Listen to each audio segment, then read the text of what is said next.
My dear friends, welcome in revision chemistry classes. आज की class में पढ़ेंगे हाइड्रा में मुकुलन कैसे होता है। यह क्लास 10th साइंस से जीवों में जनन कैसे होता है या जीव जनन कैसे करते हैं उस चैप्टर से है। तो देखिए इस क्वेश्चन का आंसर, हाइड्रा में मुकुलन कैसे होता है। ठीक है, इसके पहले जिन लोग मेरे चैनल में नए हों तो चैनल को सब्सक्राइब कर लीजिए, वीडियो पसंद आए तो लाइक कीजिए और शेयर करना मत भूलिए। और देखते हैं इसका आंसर। ठीक है, तो देखिए वयस्क हाइड्रा में बल्ब के समान एक उभार बनता है। जो वयस्क हाइड्रा होता है उसके शरीर में एक उभार बन जाता है, बल्ब की तरह एक ऊपर से निकल आती है संरचना। तो वयस्क हाइड्रा में बल्ब के समान एक उभार बनता है जिसे मुकुल कहते हैं। उस उभार को क्या कहेंगे? मुकुल कहते हैं। साथ ही केंद्रक दो भागों में विभाजित हो जाता है, और जो केंद्रक होगा उसका क्या होगा? दो भागों में विभाजित हो जाता है, जो जीव द्रव्य के साथ मुकुल में चला जाता है। ध्यान रखना, वयस्क हाइड्रा में बल्ब के समान एक संरचना का निर्माण होता है जिसे मुकुल कहते हैं। साथ ही केंद्रक क्या होगा? दो भागों में विभाजित हो जाता है, जो जीव द्रव्य के साथ मुकुल में चला जाता है। यह मुकुल वृद्धि करके जनक कोशिका से पृथक होकर संतान का निर्माण करता है।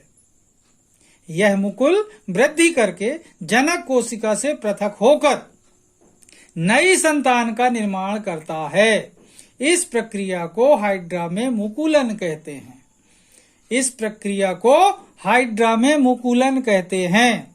एक बार फिर से देखिए, वयस्क हाइड्रा में बल्ब के समान एक उभार बनता है जिसे मुकुल कहते हैं। साथ ही केंद्रक दो भागों में विभाजित हो जाता है, जो जीव द्रव्य के साथ मुकुल में चला जाता है।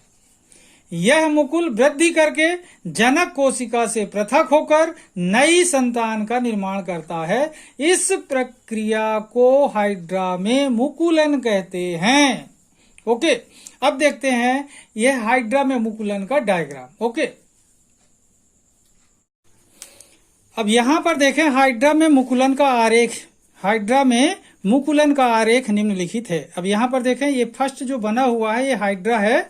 यहाँ पर देखें ये जो वयस्क हाइड्रा है, इसमें ये जो है यहाँ पर एक संरचना ये जो बनी हुई है, ये क्या कहलाती है? उभार कहलाता है। इसी उभार को मुकुल कहते हैं। अब यहाँ पर देखें सेकेंड स्टेप में देखेंगे, अब आप यहाँ पर तो क्या होगा? सेकेंड स्टेप में देखें तो क्या हो रहा है? हाइड्रा में मुकुल, ये मुकुल क्या है? पूरा का पूरा बन चुका है। ठीक है, अब थर्ड स्टेप देखें यहाँ पर, तो जो थर्ड स्टेप होगा, इस थर्ड स्टेप में देखेंगे तो ये मुकुल क्या कर रहा है? ग्रोथ कर रहा है, वृद्धि कर रहा है, तो मुकुल की वृद्धि। फिर फोर्थ स्टेप में देखें आप, तो फोर्थ स्टेप में क्या हो रहा है? यहाँ पर देखेंगे फोर्थ स्टेप में हो रहा है कि जनक हाइड्रा से, जनक कोशिका से मुकुल अलग हो गया और नई संतान का निर्माण कर लिया। इस तरीके से हाइड्रा में मुकुलन होता है। ठीक है, ध्यान से सीखें इस डायग्राम को और आप लोग आसानी से इसे सीख सकते हैं। ठीक है, तो आज की क्लास को मैं यहीं पर समाप्त करूंगा। जिन लोग मेरे चैनल में नए हो तो चैनल को जरूर सब्सक्राइब कर लीजिए। तब तक के लिए धन्यवाद। जय हिंद, जय भारत।